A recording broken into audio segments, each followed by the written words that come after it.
Great to have you along for the ride. Thanks a lot for stopping by. Glad to have this man back. It is District 23 Republican, the great state of Texas, Tony Gonzalez. Tony, how are you? Good to see you. I'm doing great, Pax. Thanks for having me back on. You actually were an E9, right? I actually was a retired Master Chief. I have the ID card to prove it. I have to bring that up because, I mean, they don't want to be hard on Kamala Harris, but every time he sits down with anybody, they bring up the lies and the lies and the lies, and he has no way to get out of it. I'm talking about Tim Walz, for those who are wondering, who said he was an E9. He was actually an E8, and he just lied about it for all these years. Tony, of course, was and still is the highest-ranked military member in the United States House of Representatives, Naval E9. Let's talk about what's happening Tuesday. How are you feeling about your race on Tuesday?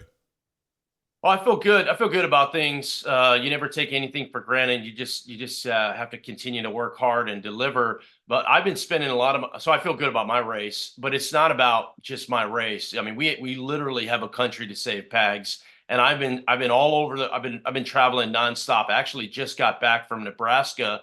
I was there helping President Trump, if we can win that one electoral vote there in Omaha, and also helping out General Don Bacon, who's a great member of Congress there in Nebraska. I was in Arizona. I was in Tucson, once again, helping Trump in Arizona, as well as helping Juan Ciscomani there in Arizona too. I was in Oregon. I was in California. Tomorrow I'll go down to South Texas, help our friend Monica De La Cruz get over the finish line. Like, we literally have a country to save. No, we really do. And I was surprised by, I forget who it was that I had on the other day. Tony, been doing 5 interviews a day with the biggest names you can think of. And it just it becomes like one big ball of interview. Somebody who was very smart, though, I'll say this, said that he was afraid of the House possibly going to the Democrats, that he felt good about the Senate, but the House could be precarious. How do you feel about that? It is all going to be razor thin. And it's once again why it's so important that we get out and we vote, right? I've made sure everyone in my family votes. I'm literally hounding people. And I get it. People are busy, right? You know, people have lives, but we have to get out there and vote. I think the Senate has a good map. Whoever that guest was, I think they're right. The Senate has a good map. They have good candidates. The House has a tougher map, but we've got great candidates and great members. So I wouldn't necessarily vote against us. Now, if you had asked me this a month ago, I'd have said we were behind because we were getting outspent, we were getting outraised, there was more energy. But you know what, Pags, the game changer in this all, I mean, Donald Trump has done what he has done. He's done a great job. But Elon Musk, man, he came alongside, and when Elon went all in, I felt as if the energy went to another level. But the House is going to be tough. It is going to, I suspect it'll be razor thin either way, but there's so many good members that I would just never bet against. You know, I'm glad you brought up Elon Musk because you guys have a different relationship in that he wanted to go to the border, so you took him. And when he went to the border, it's almost like a light bulb went off in his head, and he said, okay, I already knew that I was sort of moderate leaning a little bit right, but now that I see what these men and women who are on the front lines of the border are going through, and you see the people piling in as you guys were right there at the border, it seemed to change his entire outlook, and then suddenly he was like, I'm going to dump as much money into this as I can. We've got to save a country. Talk to me about that. Do you talk to him regularly? Was it just a one-off? How does that work?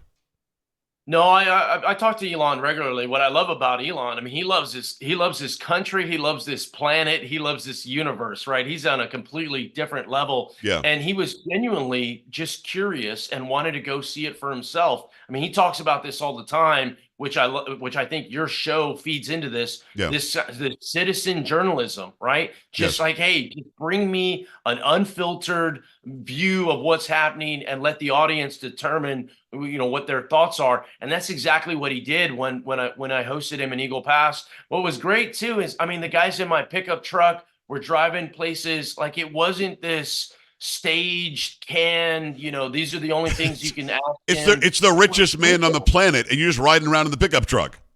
In my old beat up ass F-150, and there he is. Just when we're having a conversation, he genuinely wanted to know what was going on, and the way he's helped. I look at it as, yes, he's given a lot of money and it's helped, you know, finance a lot of different things in this election.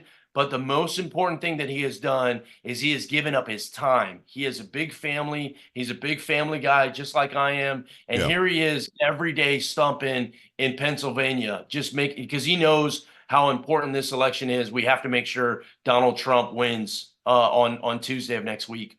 It's U.S. Representative Tony Gonzalez, District 23, Republican, great state of Texas. The largest border district that we have in this country is his, and it's a very, very vital border district. I know that President Trump had it basically closed, certainly a lot better than it is now when he was in office. But something does have to change. I mean, he can do it through policy change and executive order again, but we got to codify this thing. H.R. 2 tried to do that, and H.R. 2 is still sitting on Chuck Schumer's desk in the Senate. Then they did this fake bipartisan thing out of the Senate that didn't even come out of the Senate, didn't make it to the House.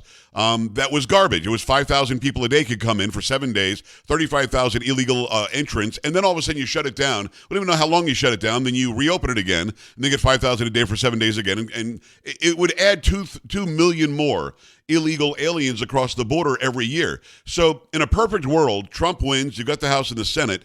How do you codify what he did in the first term and make it stick?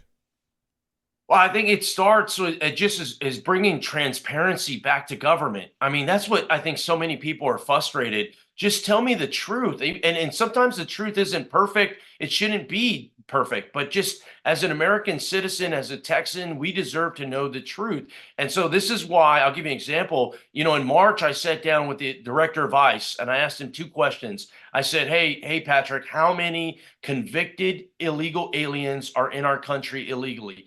He said he goes, Tony, it's a lot. I'm like, what's a lot? He goes, hundreds of thousands. I was like, holy smokes. And I'm like, all right, the second question I have, what do you need in order to go out and apprehend these people? And I wrote this letter in March. I finally got a response back a few weeks ago. It's been highly populated and sent around. President Trump has mentioned it many times, where here you had 13,099, over 13,000 convicted criminals of murder. And then the list goes on, rapists and all these. It's over 15,000 rapists. Yeah, we all saw that. Yes. It's absolutely maddening. But to just get that letter back from the director of ICE saying, hey, Tony, these are how many, not a guessing, this is what we think, or this is the idea we have. It's, remove the politics and you just look at the policy and you look at the numbers. We need to get back to that. So I think it's almost less with this. Everyone has a legislative idea and everyone wants to do these different things. We almost just got to get back to the basics of how do we listen to the people and how do we be transparent with the people. Fox just rolled out this deal where, here you had OIDO. It's a department within DHS that is putting up billboards that are essentially saying it's okay for people to come over into the country illegally.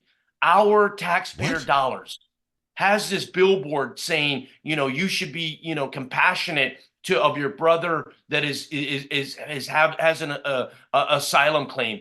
It's crazy, Pags. It's absolutely crazy. So as an appropriator, I'm going, let's zero that account out, right? How do we bring our dollars back to us? So I'd say it's less of this magic bullet and more of getting back to the basics of putting us as American citizens first.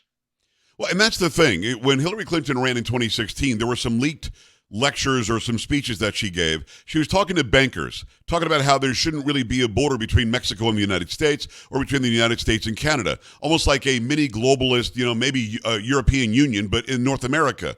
That didn't make any sense to anybody who's got a brain, because she basically said, I don't care about my country. I care about a region, and I want to sort of be a regional monarch. Do you have a lot of people that you work with in the House of Representatives that would be okay with there not being any borders at all? Lots of folks. I mean, Stunning.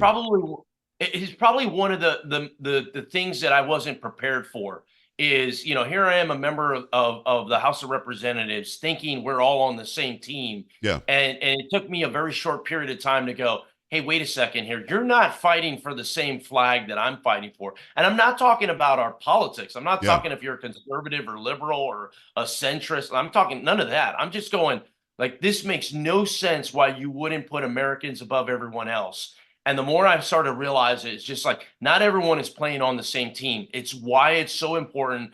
We got to get out and vote. Today's the last day of early vote. It's Friday. Today's the last day of early voting. Yeah. So get out and vote. If you're not going to vote today, drag people out on Tuesday. Don't take anything for granted, because I suspect this election at all levels, the president, the Senate, and the House, is going to be very close. Not to mention, arguably one of the most important areas is your local elections. Like go out and we got to we got to take back our country.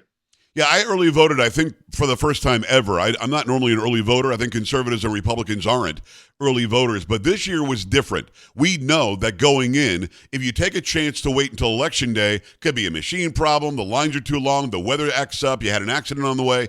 Take advantage of early voting. And as you said, here in Texas, it continues through today. Then it's over today. But find out what it is where you are. And Tony, the advice I give is go in expecting that the person you want to win is down by 10. So make sure that your vote is, because I think the other side, they're pulling money out of North Carolina. They're almost giving up North Carolina to Trump. I don't care if you're in North Carolina. Go and vote. Don't assume that he's going to win. Don't assume Tony Gonzalez is going to win. Go and cast your vote. That is the one thing. I had General Flynn on yesterday. And he said something that really stuck out to me. He said, on Election Day, the billionaire and the poor person have the exact same amount of power. And that really resonated with me. In this country, it's so unique that each and every one of us have the same exact voice when we go to that polling place. So, Tony, the question people ask me all the time is my vote going to count? And my answer is, hell yeah, get there. It doesn't count if you don't go.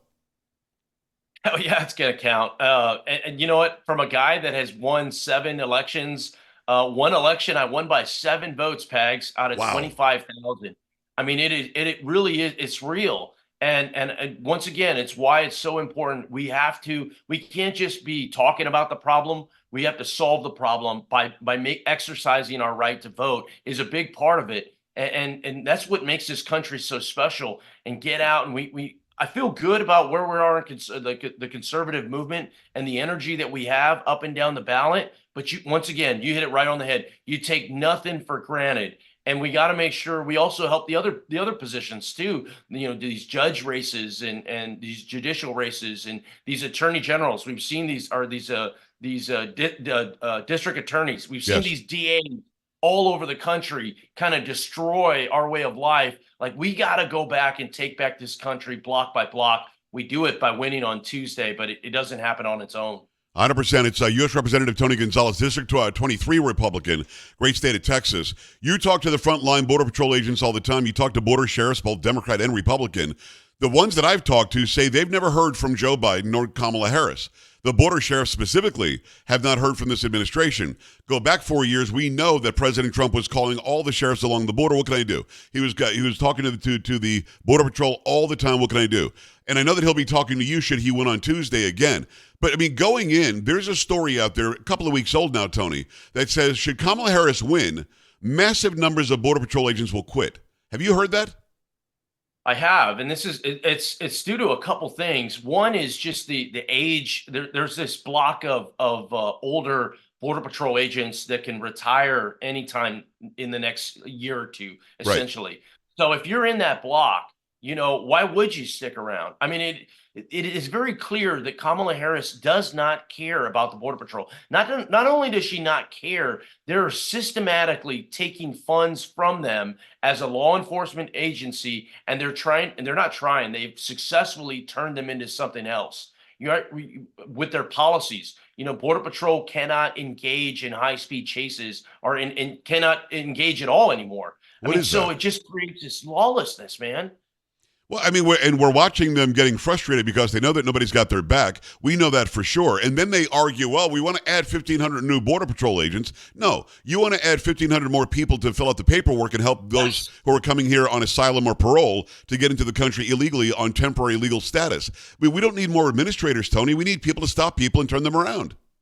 You are spot on, and that's exactly what I've been pushing. It's not only the amount of people you have; it's what are those people doing? Yeah. And if those people are the last link in this, you know, immigration issue that bringing people over illegally, and we're paying for that, I mean, it's madness, right? So it's once again, it's less about how much money you're going to throw at it and how many people. It's more of just getting back to the basics of having Border Patrol actually enforce the border, right? Get them out of doing this other stuff. They don't want to do it. I don't want them doing it. I don't want my taxpayers going to it. And Yeah. the bottom line is when they're not doing their job, Americans are less safe. It is Yeah. that damn simple. So, you know, selfishly, I want to be safe. I want the people I represent to be safe.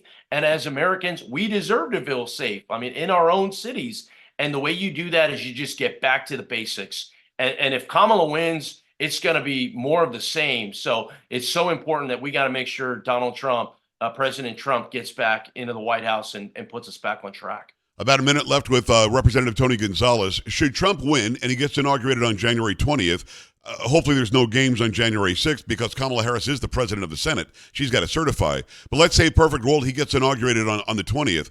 On the 20th at night or the 21st in the morning, what do you want him to do for your district, for the border, for the safety of the people along that border, and for the entire United States when it comes to illegal immigration?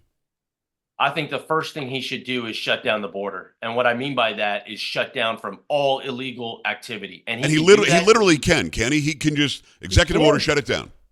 I'd say not only can he's proven he will do it. Yeah. And so if he did that on day one, this country immediately, I think that'd be a great start to his presidency, and it would be much different than the first time. When remember he was surrounded by all these people that were really almost tearing at him from the inside. Yes, President Trump is much different this go around, and if he could shut down the border from illegal activity on day one, boy, would that be a shot in the arm to just say, the direction that this administration is going to go in is going to do nothing but make American lives more safe, more prosperous, and it would be a breath of fresh air from over the last 4 years. You obviously get rid of the 425,000 criminals who have been convicted criminals in their own home countries. They got to go the first day.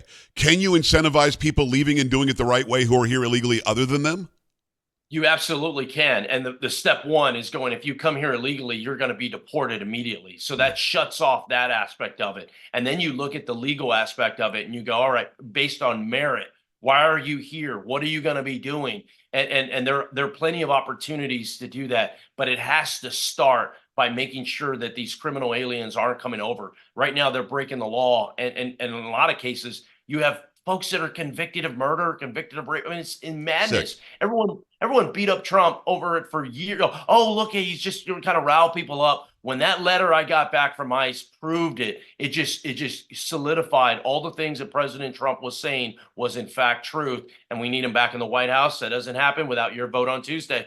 Kudos to you, Tony, for getting that letter out. I didn't know that you were the source. I'm glad to know that. I'm glad to spread that around, that you actually got it. Because I was wondering, why is this coming out now? Do they want Kamala Harris to lose? I didn't know that you were the source. These are numbers that Americans needed to know this entire time this administration has been running things. So I appreciate you doing that. Best of luck on Tuesday. Thanks for making time today. And let's talk again soon, my friend. Thank you. Thanks, Pags. All right, brother. We're back after this. Stay right here.